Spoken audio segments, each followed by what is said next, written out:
Hey guys, welcome back to another video on my channel. Today's going to be a bit of a short one, but we're looking at another Batman related build I've made. Yet again, this is based off the Batman Arkham game series. This one is from the Arkham Knight. Hopefully some of you recognise it. It's the armoured car from the Armoured and Dangerous side mission, although they can be seen in other parts of the game. But again, this is another vehicle from that side mission, which is one of my favourites from that game. There's the other one, the APC, which I have done a video on. You guys can check out after this one.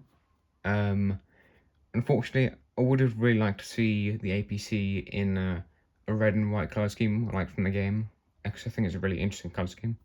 But I don't have enough pieces in red and white, and I think grey is more neutral, and you can use it for more factions like the police. But yeah, now that's out of the way, let's look at the actual model. So I think the actual in-game vehicle is based off a Hummer. I could be wrong, but there's military modern Jeeps. I feel like I could have done a better job, but I think this is as good as it gets with my part collection. So the back here got a bit of curviness, I guess. That sounds strange. Bit of detail with that piece.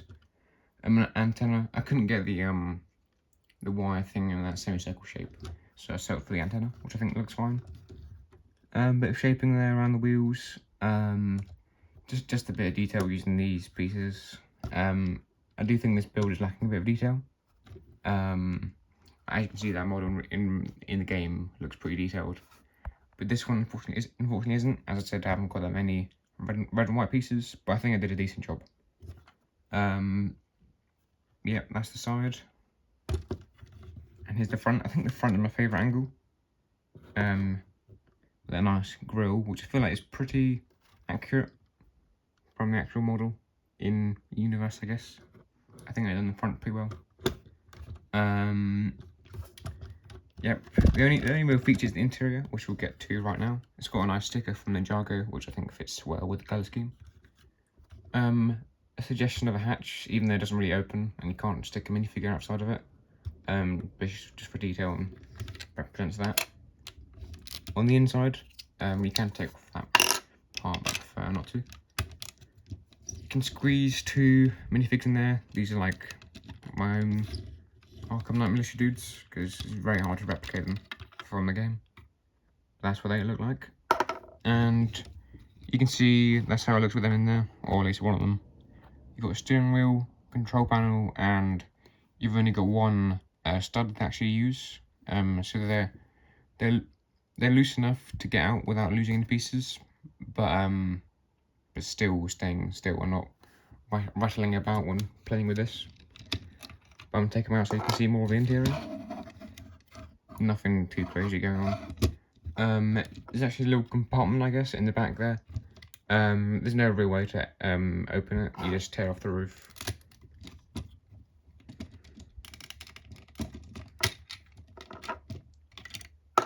That works, I guess. You might recognise some of these weapons from the game. He's got a standard gun, a knife, which the militia sometimes uses, a stun stick, and those annoying shields that everyone hates. But yeah, that's about it for this video. I hope you enjoyed. This will be my last video in a little while, because I'm spending a week in Sweden, visiting my family. But yeah, I quite like this vehicle from the game, and it was a fun challenge to build it in real life. Because I feel like no one else really has made this vehicle in real life. But yeah, it's good to have it in real life represented. If you like this video and you want to see more, subscribe and leave a like. Comment, give any feedback or thoughts. My favourite part about YouTube is actually the comments. I do love reading them, so feel free to leave a comment. But yeah, that's it for this video. See ya.